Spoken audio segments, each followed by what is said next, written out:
মানুষে যখন দেখে জমিনে বড় বড় ধানের গোছা হয়েছে, মোটা মোটা ধানের গোছা হয়েছে, মোসে তখন তেল মাখে আর নতুন নতুন গানের আয়োজন করে। এবার ফসল বেশি হয়েছে, গান, থিয়েটার, বাজনা, গুনাগার বিবি, কত রকমের গানের ব্যবস্থা করে ফেলে। জমিনে ফসল আর মোসে তেল মাখে আনন্দে। আল্লাহ রাব্বুল আলামিন বলেন, লাউ নাশাউ লাজআলনাহু হুতামান ফাযানতুম তাফাক্কাহুন। আমি যদি ইচ্ছে করি তোমার জমিনের সমস্ত ফসলটাকে আমি সম্পূর্ণ কুটায় পরিণত করে দিতে পারি, তুষে পরিণত করে দিতে পারি। পারেন না? ধানের ভিতরে আল্লাহ যদি চাউল না দেন তাহলে সব তুষ হয়ে যাবে না? তখন কি করবেন আপনারা? কি করবেন? বাংলাদেশ তখন হরতালের দেশ। যখন আপনি দেখলেন যে জমিনে ধানে এবার সব তুষ হইছে, তখন আল্লাহর বিরুদ্ধে হরতাল করেন। লাভ হবে কিছু? লাভ হবে? আল্লাহর বিরুদ্ধে আপনারা অনশন ধর্মঘট করেন, লাভ হবে কিছু? কোনো লাভ হবে? আল্লাহ রাব্বুল আলামিন বলেন কোনো লাভ হবে না, বরং তোমরা তখন বলবে ইন্না লামুগরামুন বাল নাহনু মাহরুমুন। কপালে তখন আঘাত করবে, করাঘাত করতে থাকবে আর বলবে যে আরে কপাল পোড়া হয়ে গেলাম, হতভাগ্য হয়ে গেলাম, বঞ্চিত হয়ে গেলাম, আল্লাহর রহমত থেকে সর্বনাশ হয়ে গেল। তখন কপালে আঘাত করা ছাড়া আর কিছুই করতে পারবে না। আল্লাহর বিরুদ্ধে মিছিল চলে না, সমাবেশ চলে না, বিক্ষোভ চলে না, হরতাল চলে না।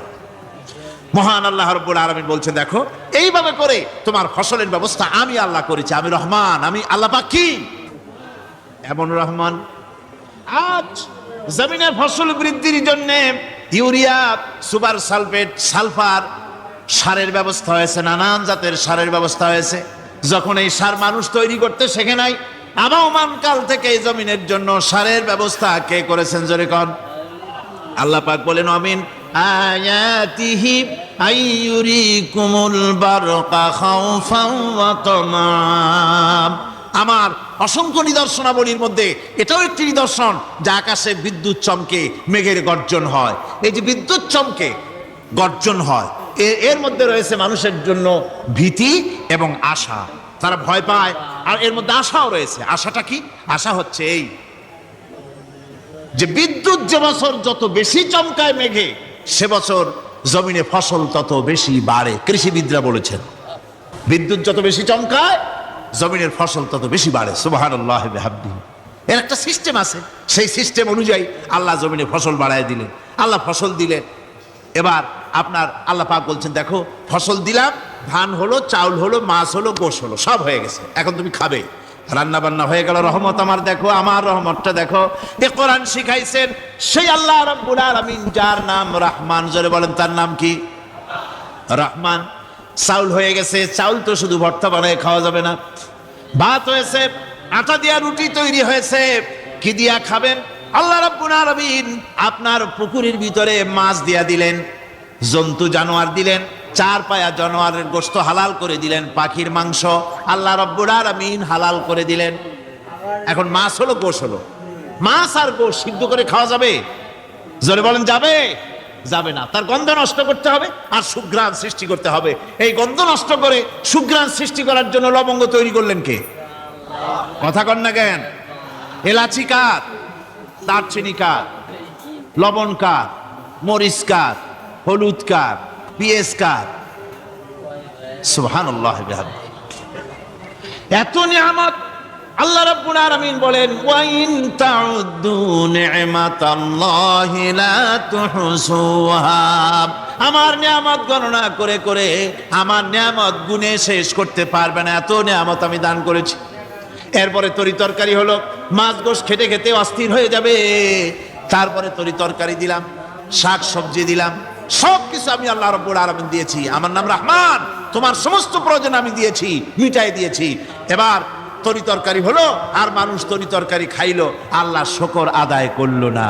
শুকর আদায় করে? করে না। এত সুন্দর মজার কদু, সেই কদু খায় আর কদু খাইয়া মোসে তাও মারে আর বলে স্বাদের লাউ বানাইলো বৈরাগী। আল্লাহ শুকর আদায় করে, আল্লাহর নিয়ামতের শুকরিয়া আদায় করে। আমার ভাইয়েরা, আল্লাহ রাব্বুল আলামিন বলেন এই পৃথিবীর আমি রহমান, কোরআন আমি শিখাইছি আমি রহমান। এমন রহমান শুধু মানুষকে খাবার দেই না, এই পৃথিবীর সকল প্রাণীকে আমি খাবার দেই, জোরে কোন সুবহানাল্লাহ। সকল প্রাণীর খাবার কে দেন? ওয়ামা মিন দাব্বাতিন ফিল আরদি ইল্লা আলাল্লাহি রিজকুহা। এই পৃথিবীর বুকে এমন কোন বিচরণশীল জীব নাই যে জীবের রিজকের দায়িত্ব আমি আল্লাহ গ্রহণ করি নাই। সমস্ত রিজকের দায়িত্ব কে নিয়েছেন? চিল্লায় এখন আল্লাহ সুবহানাহু ওয়া তাআলা। আচ্ছা আপনি কত দেখি, একজন জমিদার, একজন বড় লোক, চৌধুরী, খুব বড় লোক, তার বাড়িতে 20 জন লোক গেছে রাতের বেলায়। 20 জন লোক গিয়ে মেহমান হইল।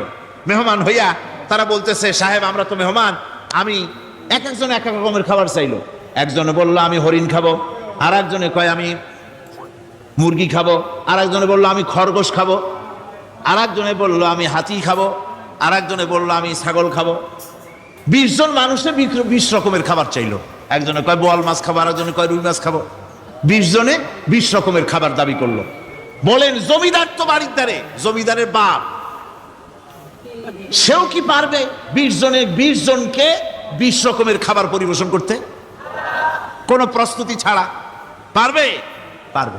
কোনো প্রস্তুতি ছাড়া, কোনো প্রস্তুতি ছাড়া জমিদার হোক, রাজা বাদশাহ হোক, 20 জন মানুষের খাবার 20 রকমের দিতে পারে না। আর আল্লাহ এমন রহমান, এই পৃথিবীর লক্ষ কোটি কোটি জাতির প্রাণীকে কোটি কোটি রকমের খাবার আল্লাহ রাব্বুল আলামিন পরিবেশন করতেছেন। সাপের খাবার একরকম, ব্যাঙের খাবার আর এক রকম। ব্যাঙে যা খায় সাপে তা খায় না, সাপে যা খায় ব্যাঙে তা খায় না। হাতির খাবার, গন্ডারের খাবার, ভল্লুকের খাবার, বাঘের খাবার, সিংহের খাবার, মানুষের খাবার, ছাগলের খাবার, মুরগির খাবার, মশার খাবার, সারপোকার খাবার, সমস্ত খাবার ভিন্ন ভিন্ন। আবার সমস্ত খাবারের মজা আল্লাহ রাব্বুল আলামিন আলাদা আলাদা করে দিয়েছেন। এমন রহমান, আপনার পেট ভরবেন শুধু স্বাস্থ্য বাড়াবার জন্য, পেট ভরে খাওয়া দরকারটা ছিল। আল্লাহ পাক দেখলেন যে না, শুধু পেট ভরলে তো এরকম খাইতে চাইবে না, তাই আল্লাহ রাব্বুল আলামিন জিহ্বা দিয়ে দিলেন যাতে করে মজা লাগে আর খায়।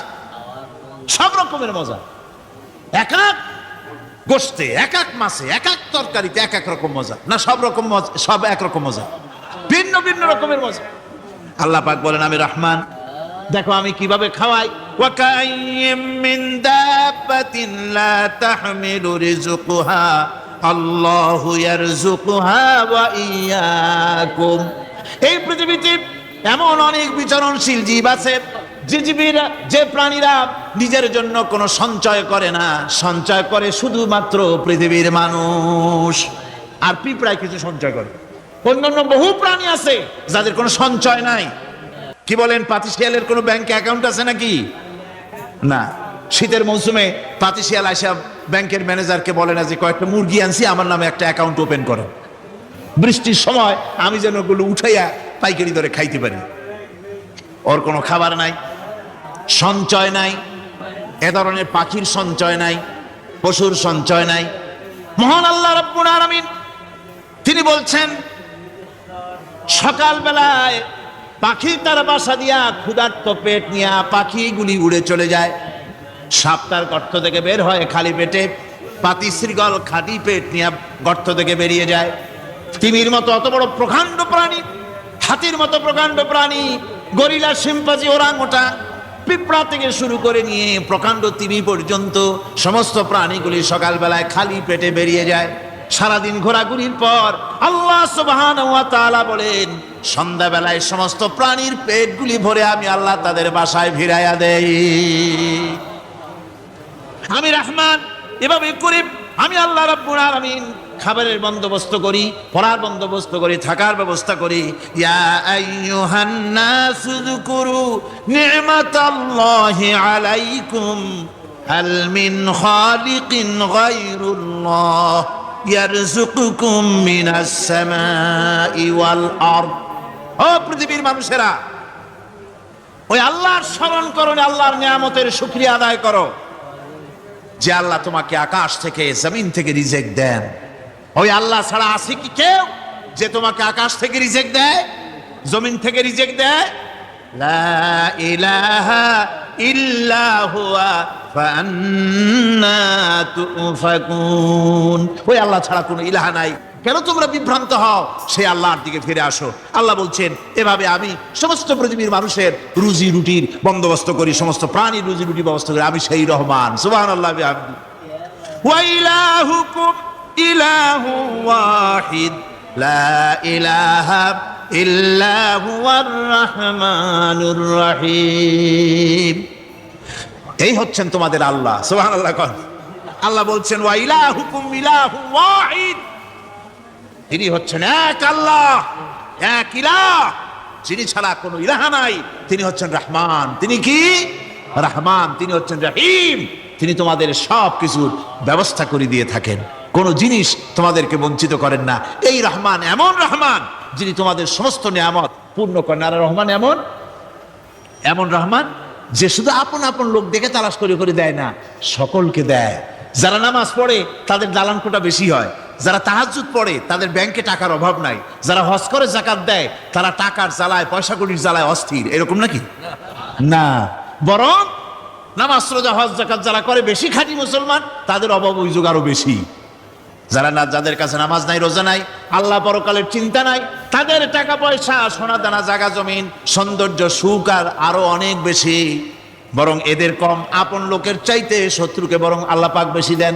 আপন লোক মানে যারা দিনদার, ইমানদার, পরহেজগার, নামাজি, এরা বরং কম পায়, ওরা বরং বেশি পায়। এমন কেউ নাই পৃথিবীতে শত্রুকে ডেকে বলবে আয় তোরেও দেই, কেউ নাই। একমাত্র আল্লাহ রব্বুল আলামিন যিনি সকলকে দেন। এই পৃথিবীর কোন মূল্য আল্লাহ রব্বুল আলামিনের কাছে নাই, একটা মশার দানার তুল্য মূল্য নাই। সেই জন্য আল্লাহ পাক সকলকে নিয়ামত দেন, সকলকে ব্যবস্থা করেন। তাই এই কোরআন শরীফ আল্লাহ পাক তার মানুষের প্রতি এত দয়া মানুষের প্রতি, যে আল্লাহ পাকের দয়াটা কার? জোরে চিল্লা এখন, দয়াটা কার? এত দয়া যে আল্লাহ পাকের মানুষের প্রতি রাস্তা চলার জন্য রাস্তা তৈরি করে দিলেন। পাহাড়ের ভিতরে মানুষ যেন হারায় না যায়, পাহাড়ের ভিতরে গিরিপথ বানালেন যিনি, মরুভূমির ভিতরে হারায় না যায় নিশানা বানালেন যিনি, সমুদ্রের ভিতরে রাতের আধারে যেন গভীর সমুদ্রে হারায় না যায়, সেজন্য মহাশূন্যের ভিতরে তারকা প্রদীপ জ্বালায়া পথের নির্দেশনা দিয়ে দিলেন যিনি, এত ব্যবস্থাপনা যিনি করলেন, সে আল্লাহ রাব্বুল আলামিন মানুষের জন্য এই পৃথিবীতে ব্যক্তি, পরিবার, সমাজ ও রাষ্ট্রে, আন্তর্জাতিক জীবনে, স্বরাষ্ট্রনীতি, পররাষ্ট্রনীতি, শিক্ষানীতি, যুদ্ধনীতি, বন্দিনীতি, তার জীবনের সমস্ত নীতিমালার ব্যাপারে আল্লাহ রাব্বুল আলামিন বুঝি কোনো দিগদর্শন দেন নাই। দিয়েছেন কিনা? সুতরাং রহমানের দাবি হচ্ছে, আল্লাহর রহমানিয়তের দাবি হচ্ছে বান্দার জন্য কোরআন শিক্ষা দেওয়া। যত শিক্ষা আল্লাহ দিয়েছেন, যত দয়া আল্লাহ বান্দাকে করেছেন, সবচাইতে বড় দয়া কোরআন শিক্ষা দেওয়া। জোরে কোন সুবহানাল্লাহ। যত দয়া, যত নিয়ামত, যত রহমত আল্লাহ বান্দাকে করেছেন, তার মধ্যে শ্রেষ্ঠ রহমত, শ্রেষ্ঠ দয়া, শ্রেষ্ঠ করুণা মানুষের জন্য, আল্লাহর এই পৃথিবীর মানুষের জন্য সবচাইতে শ্রেষ্ঠ দয়া কি? জোরে বলেন কি? কোরআনের শিক্ষাই হচ্ছে আল্লাহ পাকের এই মানুষের জন্য সর্বশ্রেষ্ঠ দয়া। وسخر لكم ما في السماوات وما في الأرض। এই পৃথিবীতে যা কিছু তোমরা দেখতে পাও, এ সব কিছুকে তোমার অনুগত করে দেওয়া হয়েছে, যাতে করে তোমার সাহায্য করতে পারে, তোমার সহযোগিতা করতে পারে। এজন্য আমি সবকিছুকে সৃষ্টি করেছি। সাখারা শব্দের অর্থ হচ্ছে যে আমি সবগুলিকে তোমাদের অনুগত করে দিয়েছি, যাতে করে তোমাদের অনুগত থাকে। অর্থাৎ তোমরা তাদের এই সমস্ত জিনিস দিয়ে তোমরা কাজ নিতে পারো। পানির উপর দিয়ে তোমরা যেন নৌকা চালাতে পারো, স্টিমার চালাতে পারো, পানি অনুগত করা হয়েছে, বাতাসকে অনুগত করা হয়েছে। পৃথিবীর সব কিছুকেই আমি অনুগত করে দিয়েছি তোমাদের, যাতে করে তার দ্বারা তোমরা কাজ নিতে পারো। অন্যত্র আল্লাহ বলছেন, আল্লাহুল্লাযী خلق السماوات والأرض وأنزل من السماء ماء فأخرج به من الثمرات رزقا لكم। আল্লাহ হচ্ছেন তিনি, আল্লাহ রাব্বুল আলামিন হচ্ছেন তিনি যিনি আকাশ সৃষ্টি করেছেন, যিনি জমিন সৃষ্টি করেছেন, এবং ঊর্ধ্বদেশ থেকে, মেঘমালা থেকে তোমাদের জন্য বৃষ্টি বর্ষণ করেছেন, এবং সেই বৃষ্টি দিয়ে মাটির ভিতর থেকে ফসল উদ্গত করে তোমাদের খাবারের বন্দোবস্ত করেছেন। তিনি হচ্ছেন আল্লাহ পাক। তার দয়া পৃথিবীর সব জায়গায় ছড়িয়ে আছে। তার দয়া নাই, রহমত নাই, এমন কোনো জায়গা নাই, এমন কোনো সৃষ্টি নাই।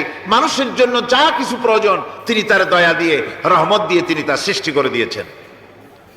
আল্লাহ পাক বলছেন, ওয়াসাখখারা লাকুমুশ শামসা ওয়াল কামারা দাইবিনা ওয়াসাখখারা লাকুমুল লাইলা ওয়ান নাহার।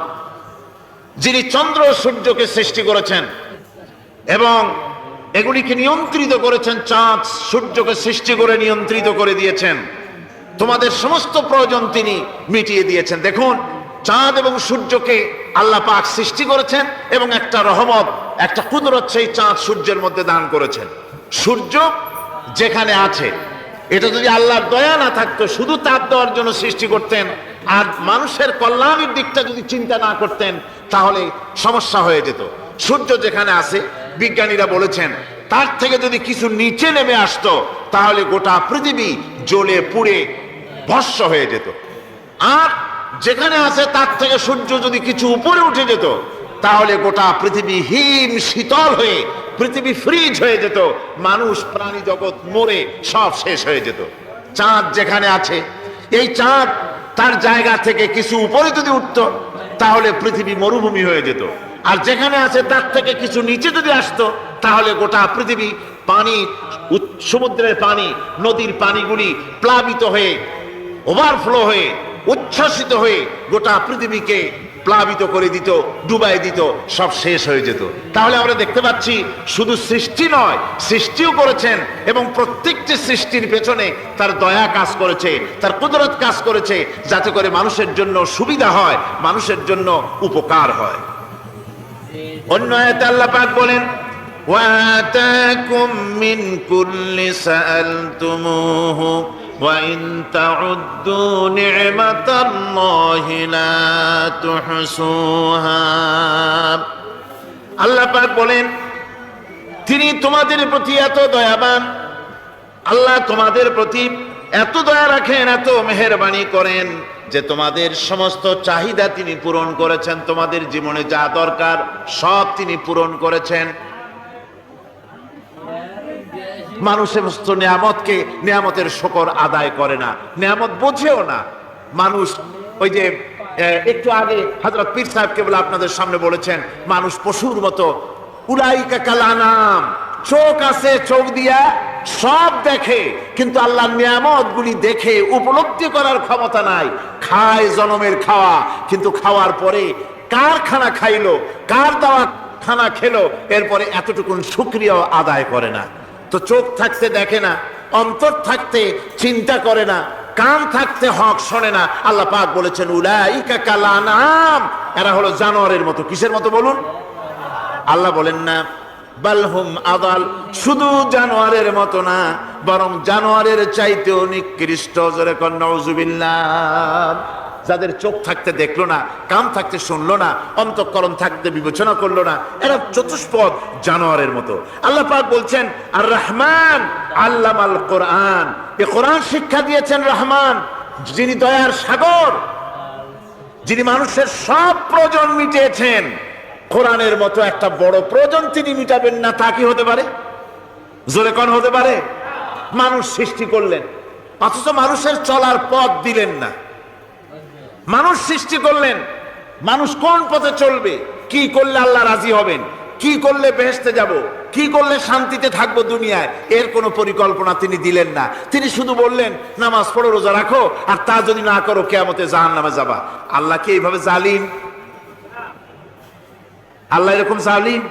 ওয়ামাল্লাহু বিযাল্লামিল লিল আবিদ। আল্লাহ পাক বলেছেন, আমি আমার বান্দার জন্য জালিম নই, আমি বান্দার উপরে জুলম করি না। আল্লাহ পাক রহমান, তিনি আমাদের পথ দেখিয়েছেন। তিনি কি সুন্দর, কত রহমত তার, কত দয়া। রহমান নাম দিয়ে সূরাটি শুরু করেছেন। এ কোরআন শিক্ষা দিয়েছেন তিনি, যিনি দয়াবান।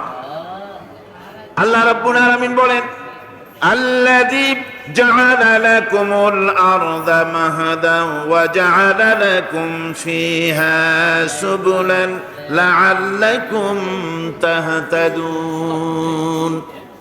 তিনি আল্লাহ, যিনি তোমাদের জন্য এই পৃথিবীটাকে সমতল করেছেন, এই পৃথিবীটাকে সুন্দর করেছেন, সমতল করে দিয়েছেন। আর তোমাদের চলার জন্য তিনি রাস্তা তৈরি করেছেন, সমতল জমিনের উপরে পথ করে দিয়েছেন। পৃথিবীটাকে সমতল করেছেন, মাটিটাকে সুন্দর করেছেন, রহমত করেছেন। তিনি পৃথিবীর মানুষকে বসবাসের জন্য একটা পৃথিবী বানালেন, কিন্তু সেই পৃথিবীতে সেই মাটিটা এমন হলো যেখানে এত শক্ত যা বিল্ডিং করা যায় না, যেখানে মাটি খোসা যায় না, জমিন চাষ করা যায় না। জমিন কি এরকম শক্ত? জোরে বলেন, এরকম শক্ত? এরকম শক্ত না। আবার বৃষ্টি পড়লে যে কাদা হয়, ওই রকম যদি জনমের মতো আল্লাহ কাদা বানায় দিতেন যে মানুষ দাঁড়াইতেই পারে না, কাদার মধ্যে ডুবে যায়, এরকম যদি অবস্থা হতো, তাহলে এই পৃথিবীর এই জমিনের উপরে মানুষ বাড়িঘর বানাইতে পারতো না। ঠিক কিনা কর? আল্লাহ পাক বলছেন, আমি একটা ভারসাম্যের মাধ্যমে এই পৃথিবীকে, এই জমিনকে সৃষ্টি করেছি, এবং এই জমিন যেন তোমাকে নিয়ে নড়াচড়া করতে না পারে সেজন্য আমি পাহাড় দিয়েছি। পাহাড়গুলিকে কিলকের মতো, পেরেকের মতো খিল মেরে দিয়ে পৃথিবীটার ভারসাম্য রক্ষা করেছি, যাতে করে তোমাকে নিয়ে টালমাটাল হতে না পারে। এই সুন্দর করে পৃথিবীটা বানালাম। তারপরে وَلَقَدْ مَكَّنَّاكُمْ فِي الْأَرْضِ وَجَعَلْنَا لَكُمْ فِيهَا مَعَائِشَ قَلِيلًا مَا تَشْكُرُونَ। আল্লাহ পাক বলেন, আবার দেখো, এই জমিনে আমি তোমাদেরকে প্রতিষ্ঠিত করেছি, আর জমিনের উপরে তোমরা যাতে রুজি রোজগার করতে পারো সে ব্যবস্থাও আমি করে দিয়েছি। জমিন সৃষ্টি করেছি, আবার রুজি রোজগার করবে সে ব্যবস্থাও আমি তোমাদের জন্য করে দিয়েছি। এই পৃথিবী তুমি চাষাবাদ করবে, তাতে ফসল হবে সে ব্যবস্থা করে দিয়েছি।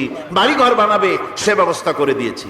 তারপরে পৃথিবীর এ মাটির নিচে তোমার জন্য সম্পদ রেখেছি। সমুদ্রের ভিতরে, নদীর ভিতরে, সেখানেও তোমার জন্য সম্পদ রেখেছি। আমি রহমান, সব প্রয়োজন মিটিয়েছি। শুধু এর জন্য নয় যে সৃষ্টি করলাম, ইবাদত করলাম আর জাহান্নামে পাঠিয়ে দিলাম, তা তো না।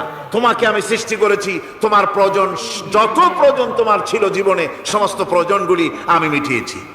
আল্লাহ পাক বলছেন, وهو الذي سخر البحر لتأكلوا منه لحما طريا وتستخرجوا منه حلية تلبسونها।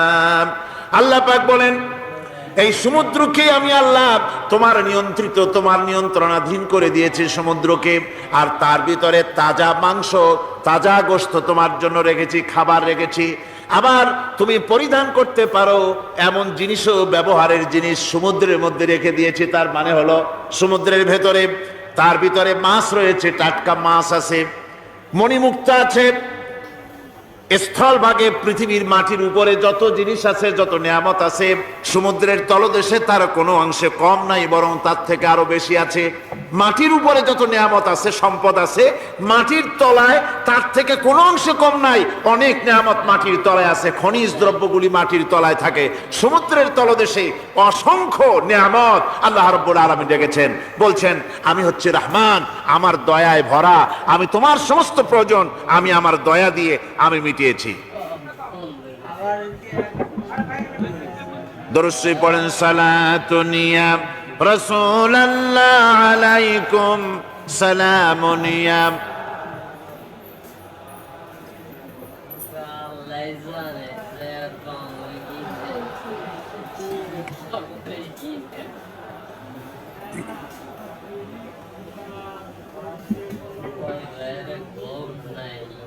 আমার ভাইরা, আল্লাহ সুবহানাহু ওয়া তাআলা তিনি হচ্ছেন রহমান, তিনি হচ্ছেন রহমান। জোরে বলেন, তিনি কি? দয়ার সাগর, যিনি মানুষের সমস্ত প্রয়োজন মিটিয়েছেন, তিনি কোরআন অবতীর্ণ করেছেন।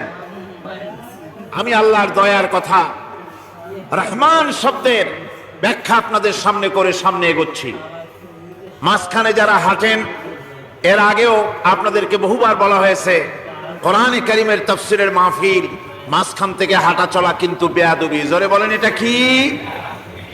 এই বেয়াদবি কেউ করতে চেষ্টা করবেন না। আল্লাহ পাক বলছেন যে আমি এই পৃথিবী সৃষ্টি করলাম, মাটিতে তোমাদের জন্য চতুষ্পদ জন্তু সৃষ্টি করেছি, বাতাসের উপরে পাখিরা সাঁতার কাটছে, আর পানির ভিতরে মৎস্যরাজি রয়েছে। এ সমস্ত প্রাণীগুলি আত্মরক্ষার জ্ঞান আমি দান করেছি, তারা তোমাদের জন্য উপকার করে। সেই পশুগুলি পশম দিয়ে তোমাদের কাপড় চোপড় তৈরি হয়, তারপরে তার চামড়া তোমরা পরিধান করো। এই পশুগুলিও তোমাদের জন্য আমি এক নিয়ামত হিসেবে দিয়েছি। وَالْأَنْعَامَ خَلَقَهَا لَكُمْ فِيهَا دِفْءٌ وَمَنَافِعُ وَمِنْهَا تَأْكُلُونَ। আল্লাহ সুবহানাহু ওয়া তাআলা বলেন, আমি মানুষের জন্য পশু তৈরি করেছি, চতুষ্পদ জন্তু সৃষ্টি করেছি, যার পশম দিয়ে তোমাদের জন্য শীতের পোশাক তৈরি হয়। আপনারা যে এই যে চাদর গায়ে দেন, কম্বল গায়ে দেন, এগুলো কার পশম? পশুর পশম। পশুগুলির, জন্তুগুলির পশম দিয়ে আপনাদের জামা কাপড়গুলি তৈরি হয়। তারপরে এই পশু আপনাদের জন্য বাড়িতে পাহারা লাগায়। আল্লাহ পাক বলছেন, এছাড়া এই পশুগুলি আমি এমন নিয়ামত দান করেছি, সমুদ্রের ভিতরে, জমিনের উপরে, মাটির তলায়, আবার আকাশের উপরে, জমিনের উপরে বিচরণশীল জীবগুলিও তোমার জন্য তৈরি করেছি। وَتَحْمِلُ أَثْقَالَكُمْ إِلَى بَلَدٍ لَّمْ تَكُونُوا بَالِغِيهِ إِلَّا بِشَقِّ الْأَنفُسِ। আল্লাহ পাক বলেন, এই পশুগুলি তোমাদের আরো অনেক উপকারে আছে। তোমাদের বোঝাগুলি, বড় বড় বোঝাগুলি তারা এক শহর থেকে আর এক শহরে, দূর থেকে দূরান্তরে পিঠে করে তারা বহন করে নিয়ে যায়, যা তোমরা বহন করতে পারতে না। তোমাদের জন্য দারুণ কষ্ট হতো, মুসিবত হতো। এই ধরনের বোঝাগুলি, পশুগুলি তোমাদের জন্য বহন করে নিয়ে যায়। গাধা, ঘোড়া, হাতি, আপনাদের বোঝাগুলিকে, বিরাট বিরাট বোঝা যা টানতে ট্রাক লাগে, মানুষের জন্য কষ্ট হয়, এই বোঝাগুলিও এই পশুর দ্বারা আল্লাহ পাক বহন করায় থাকেন। আল্লাহ পাক বলছেন, ইন্না রাব্বাকুম লারাউফুর রহিম। নিশ্চয়ই তোমাদের রব, তিনি তোমাদের প্রতি অত্যন্ত দয়াশীল, তার দয়া পৃথিবীর চতুর্দিকে ছড়িয়ে আছে। তিনি আমাদেরকে এ কোরআন নাযিল করেছেন, এ কোরআন আমাদেরকে শিক্ষা দিয়েছেন এমন এক রহমান, যার দয়া পৃথিবীর চতুর্দিকে সর্বত্র ছড়িয়ে আছে। আল্লাহর দয়া চতুর্দিকে কি ছড়িয়ে আছে? কোন? আল্লাহর দয়া, আল্লাহর মহব্বত, আল্লাহর করুণা সর্বত্র ছড়িয়ে আছে। আল্লাহ পাক বলছেন, পশু সৃষ্টি করলাম, পশুগুলি তোমাকে পাহারা দিল, তার গোশত তোমরা খেলে, তাকে দিয়ে তোমরা মাল বহন করলে, তার পশম দিয়ে জামা কাপড় বানালে। আরো দেখো কি করলাম এই পশু দিয়ে, ওয়া ইন্না লাকুম ফিল আনআমি লাইবরা নুসকিকুম মিম্মা ফি বুতুনিহি মিন বাইনি ফারসিন ওয়া দামিন লাবানান খালিসান সাইগাল লিশারিবিন। আল্লাহ রাব্বুল আলামিন বলেন, চতুষ্পদ জীবের মধ্যে বুদ্ধিমান ব্যক্তিদের জন্য নিদর্শন রয়েছে। যারা বুদ্ধিমান তাদের জন্য নিদর্শন রয়েছে। দেখো, তোমার গাভীগুলি, এগুলি জমিনের ঘাস খেলো। এই ঘাস খাওয়ার পর তার শরীরের ভিতরে রক্ত তৈরি হলো, পেশাব হলো, ময়লা হলো। সেই পেশাব, ময়লা, রক্ত ইত্যাদির ভেতর থেকে আমি তোমাদের জন্য দুধ তৈরি করে দিলাম। যেখান থেকে পেশাব বের হলো, পায়খানা বের হলো, তার পাশের থেকে স্বচ্ছ, সুন্দর, সুমিষ্ট, সুস্বাদু দুধ আমি তোমাদের জন্য বের করে দিলাম। সুবহানাল্লাহ। দেখুন, এই দুধ আল্লাহ পাক তৈরি করলেন। কাগজ তৈরি হয় যে মিল, কলকারখানায়, পেপার মিল। আপনারা যদি কোনো পেপার মিলে যান তো যে দেখবেন, কাগজ তৈরি হয় গাছ দিয়ে। এই গাছগুলি মিলের মধ্যে, মেশিনের মধ্যে ঢুকানো হয়। মেশিনের ভিতরে গাছটা ঢুকে মেশিনের তাপে, বৈদ্যুতিক তাপে এই গাছগুলি গলে যায়, পানি হয়ে যায়। তারপরে ছাকনা থাকে, নেট থাকে, কয়েকটা নেট থাকে। সেই ছাকনাগুলির ভিতর থেকে ছেঁকে এরপরে সেই পানিটা চলে আসে প্লেটের উপরে, এসে আস্তে আস্তে শক্ত হতে হতে সেটা কাগজে পরিণত হয়ে যায়। পানিটা আস্তে আস্তে কাগজে পরিণত হয়ে যায়। তো এই কাগজ তৈরি করতে গিয়ে কাগজটা থেকে যে ছাকনাগুলি দেওয়া হলো, নেট দেওয়া হলো, যাতে করে কোনো আবর্জনা না যায়, সেজন্য এতগুলি নেট সিস্টেম আছে, এতগুলি ছাকনার সিস্টেম আছে।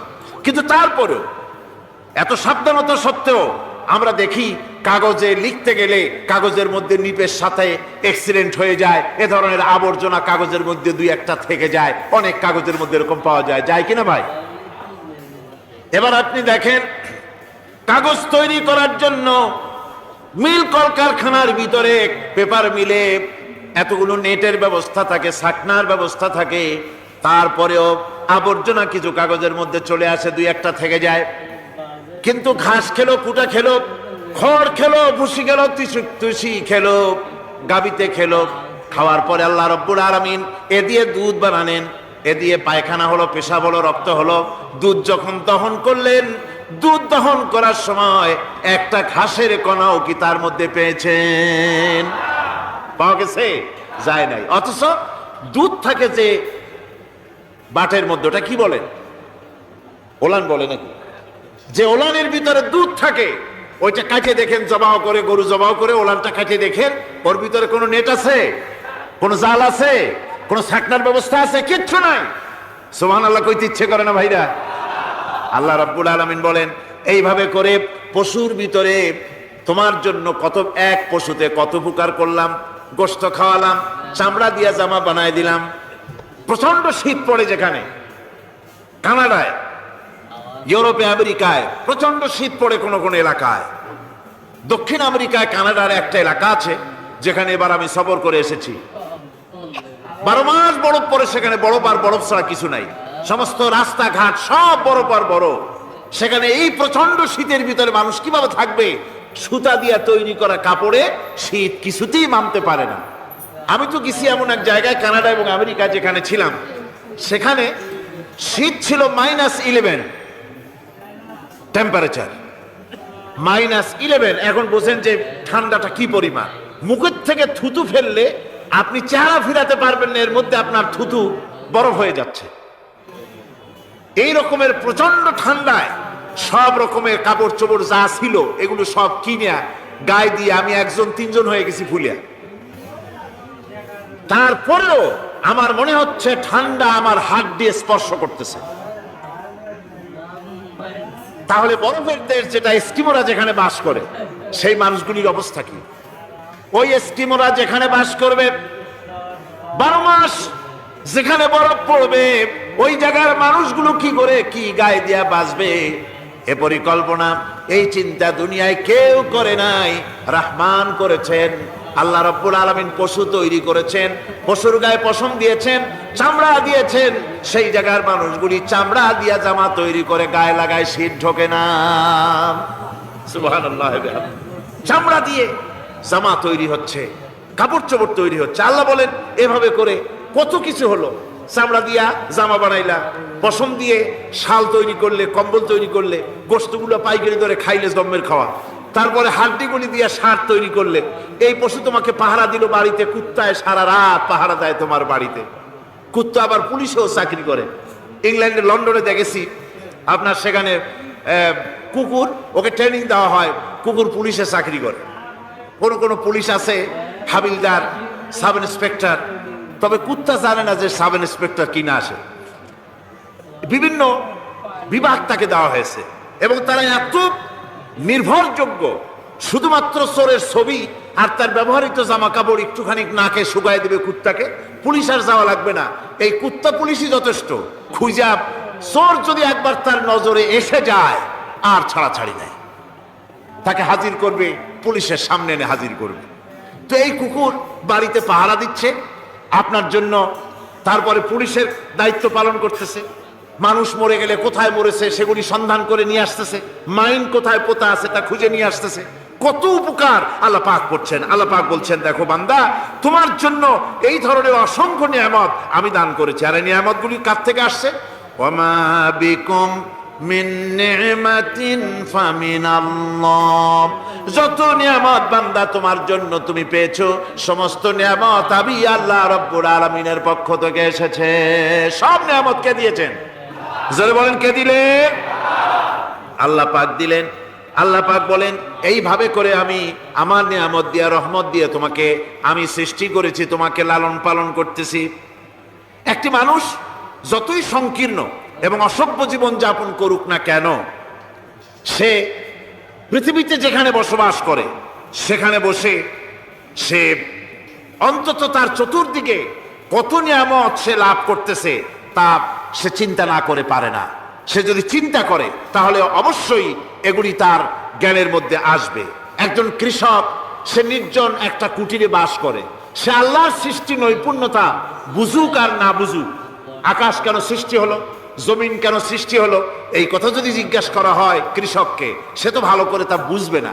কিন্তু অন্তত এতটুকুন কথা একটা মূর্খ, একজন চাষি যে প্রত্যন্ত একটা অঞ্চলে বাস করে, একটা নিবিড় পল্লীতে বাস করে, অজ পাড়াগায় বাস করে, কোনো শিক্ষার আলো পৌঁছায় নাই, স্কুল নাই, কলেজ নাই, বিদ্যুৎ নাই, হসপিটাল নাই, রাস্তা নাই, টেলিফোনের ব্যবস্থা নাই, এমন একটা জায়গায় একটা নিরেট, একটা মূর্খ, একটা চাষি একটা ঘরের মধ্যে বাস করে। সে পৃথিবীর আল্লাহর সৃষ্টি নৈপুণ্যতা আর কিছু বুঝুক আর না বুঝুক, এতটুকুন কথা তো সে বোঝে যে আমি যদি অসুস্থ হই তাহলে এই গাছপালার পাতা শিকড় বেটে খেলে আমি